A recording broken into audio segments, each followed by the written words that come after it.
Õpin soovima. Minu soovid täituvad siis, kui need on seotud minu endaga. Ära soovi, et sinu laps saaks terveks, vaid ütle. Ma soovin leida oskust, kuidas parimal viisil oma last aidata. Teise inimese ees soovimine tavaliselt ei toimi. Püüa hoiduda eitavatest lausetest soovimisel. Muuda neid jaatavaks.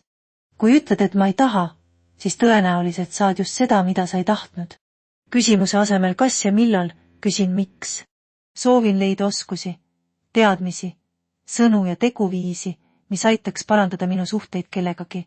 Mina ise tahan leida lahendust, kuidas parandada suhet, ilma et nõuaks, et teine end muudaks.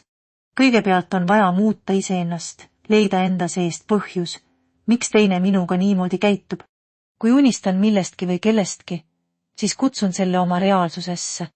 Mõtlen, et mul on armastav ja armastatud kaaslane, imeilus soe kodu, hea auto, piisavalt raha, et tunda end vaba ja rahulolevana. Olen edukas kõigis oma ettevõtmistes. Meie kõigi elu on turvaline ja vara on kaitstud. Ütlen endale, olen terve ja rõõmus, täidetud meelerahuga. Tahan leida õige lahenduse mind vaevavale probleemile. Kui vihastan kellegi peale, ütlen endale, see negatiivne energia on minu sees.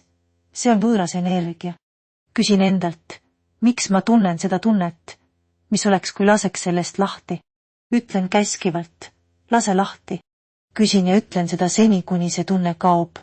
Soove võin mõelda, kirjutada paberile või öelda valju häälega. Sõnavõnkel on universumit mõjutav jõud. Kõik minu siiralt soovitud soovid täituvad kergelt ja kiirelt. Ja nii ongi,